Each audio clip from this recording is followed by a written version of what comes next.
Սիրելի հայրենակիցներ, իմ պարտն եմ համարում ամեն ելույթին հիշեցնել։ Այս խորհրդարանը ունի լեգիտիմության խնդիր, այս խորհրդարանի պատգամավոր մեր գործընկեր Արթուր Սարգսյանը երրորդ օրն է անօրինական որոշմամբ զրկված է խորհրդարանի աշխատանքներին մասնակցելու հնարավորություն եւ ազատություն բոլոր քաղբանտարկյալներին։ Ճիշտ ասած, քիչ առաջ պարոն Ռուբինյանի վարման կարգով ուզում եի կարճ մի առաջարկ անեի։ Առաջարկեի 20 րոպե ընդմիջում, որպեսզի առաջարկեի պարոն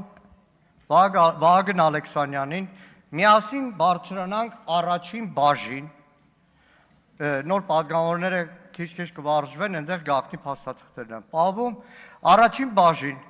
եւ խնդրեի առաջին բաժնի աշխատակիցներին մեծ տրամադրեին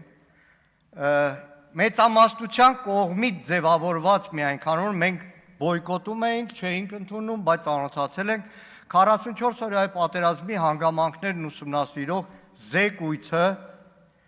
որի տակ դրված է Վահագն Ալեքսանյանի ստորագրությունը, բացի այնտեղ մոտ 10-15 էջանոց հատված, որը վերաբերվում է Հայաստանի Հանրապետության զինված ուժերում Սու-30-ների ձեռքբերմանը, քանի որ գաղտնիությունը ես չեմ կարող ասել ինչ է գրված, եւ պարոն Վահագն Ալեքսանյանը կհամոզվեր, որ իր ձեռքով ստորագրված զեկույցում գրվածը 180 աշճան հակասում էր այն հայտարարությանը, որ քիչ առաջ պարոն Ալեքսանյանն արեց այս ամբիոնից, հպարտանալով Սու-30-ների ձեռքբերմանը։ Կառաջարկեմ, բայց ծանոթանաք, պարոն Ալեքսանյան։ Հիմա իրականում հարգելի գործընկերներ եւ սիրելի ժողովուրդ, այս երկօրվա քննարկումներում իշխանության ներկայացուցիչները պարբերաբար շուռ են գալիս Հայաստան խմբակցության կողմ եւ սկսում են վերլուծել, թե ինչի 28 հոգանոց խմբակցությունը այսօր ներկայացված է 12 հոգանոց խմբակցությամբ։ Իրականում, չգիտեմ, պարոն Ռուբինյանի հորդորն են լսել, բայց խոսույթը իշխանության ներկայացուցիչների վերջին մի քանի ամիսների կամ 1-2 տարվա համեմատ կտրուկ փոխվել է, որ ողջունում է։ Որովհետև այս ամբիոնից պարբերաբար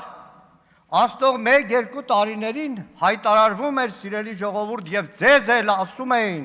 որ վերջ դուք մյուս խորհրդարանում չեք լինի, դուք բապշե չկա։ Ամենաշատը դրա մասին գիտեք ով էր հայտարարում։ Ալեն Սիմոնյան, հա, Ալեն Սիմոնյանը ստեղ չի, Ալեն Սիմոնյանը։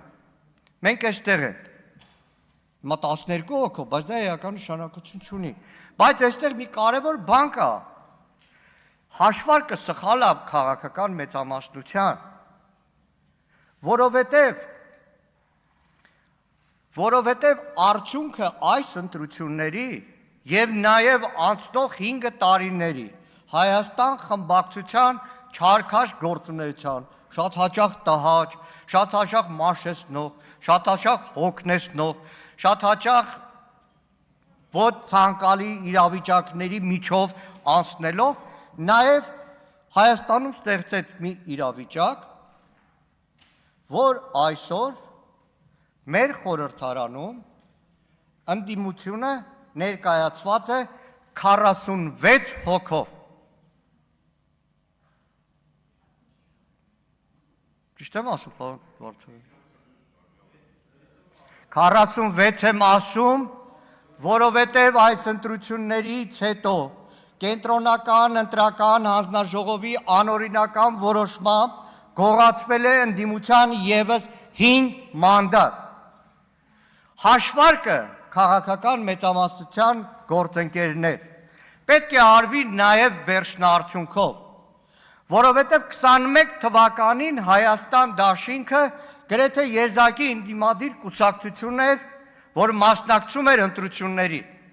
եւ իշխանության դեմ եղած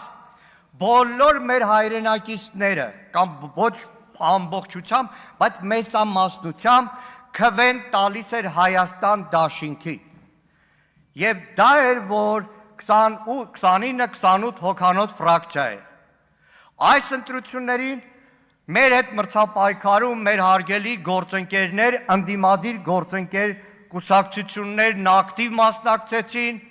զորեղ մասնակցեցին եւ այս տարիների արդյունքն է,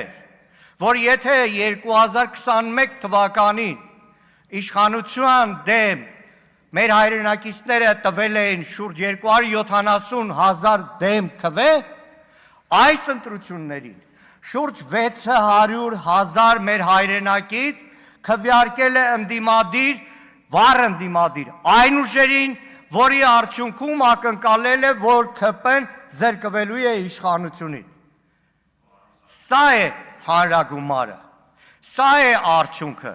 դա մեկ օրվա աշխատանք չէր, դա երկու օրվա աշխատանք չէր, դա քաղաքական մենակ խորհրդարանի աշխատանք չէր, փողոցի պայքար չէր, դա մեր շատ հայրենակիցների զրկանքն էր, բանտարկությունն էր։ Այսքանն է, որ ուզում էի ասեի, բայց պարոն Ալեքսանյան, ամեն դեպքում, եթե կուզեք միասին կարող են գնալ, հեշտ կարող եմ այդ զեկուցում գտնել հատվածը։ Հիմա ես քիչ-քիչ սկսում եմ հասկանալ, թե ինչի նաև Անդրանիկ Քոչարյանը հափորձում էր 44 օրյա զեկույցը առնվազն ազգային ժողովի պատգամավորներին ներկայացնել փակ նիստի, այդպես էլ այդ գաղափարը տապալվեց։ Շնորհակալ եմ։